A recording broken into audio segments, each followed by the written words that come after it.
नमस्कार, मैं सुदेशना और आप देख रहे हैं एमसीएन हिंदी न्यूज। आइए एक नजर डालते हैं आज की हेडलाइंस पर। हिजाब पाबंदी का नांदेड़ में निषेध। हिजाबधारी लड़कियों ने जिला कचहरी के सामने किया आंदोलन, राष्ट्रपति को भेजा ज्ञापन। अब समाचार विस्तार से। कर्नाटक राज्य में हिजाब को लेकर मचने वाले बवाल का नांदेड़ में भी निषेध किया जा रहा है। स्थानीय यूथ ब्रिगेड संगठन की हिजाबधारी लड़कियों ने गुरुवार 10 फरवरी को जिलाधिकारी कार्यालय के सामने आंदोलन किया। कर्नाटक सरकार ने यूनिफॉर्म के नाम पर कॉलेज की लड़कियों को हिजाब पहनने से मनाही किया है। इसका निषेध कर राष्ट्रपति को ज्ञापन सौंपा गया है।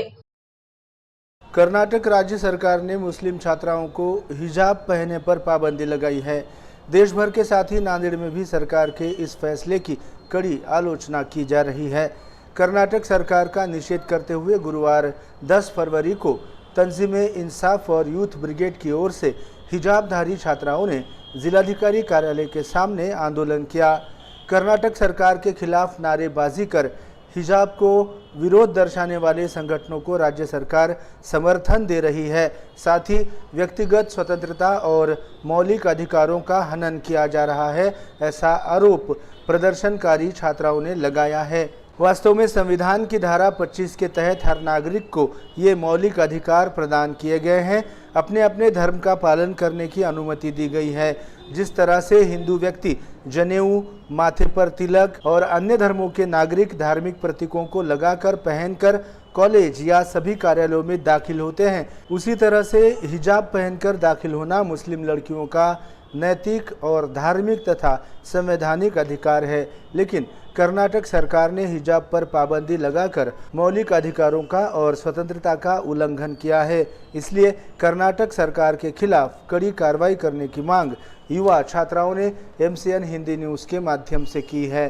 साथ ही हिजाब को विरोध करने वाले संगठनों के खिलाफ भी कार्रवाई करने की मांग युवा छात्राओं ने की है।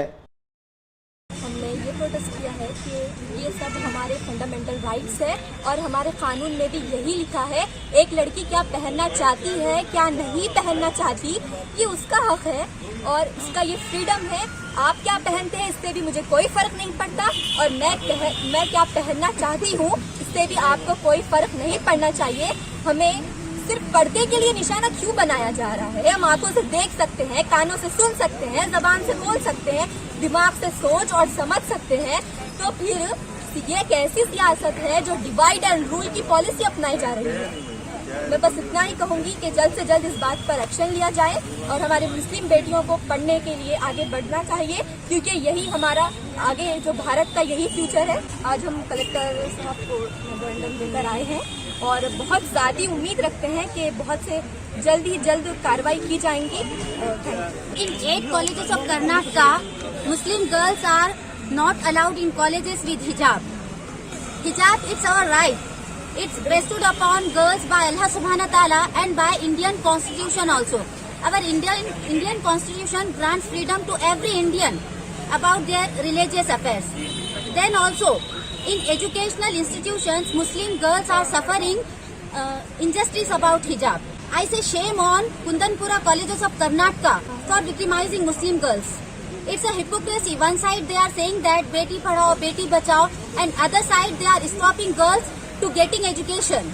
दौरान इस आंदोलन में सिफा अंजुम, फैजा तंजीम, मुस्कान बेगम, अमरीन कलीमुद्दीन, महक खान, फैजिया बेगम, अलमान शाहीन और शमा अंजुम सहित अन्य छात्राओं ने भाग लिया था।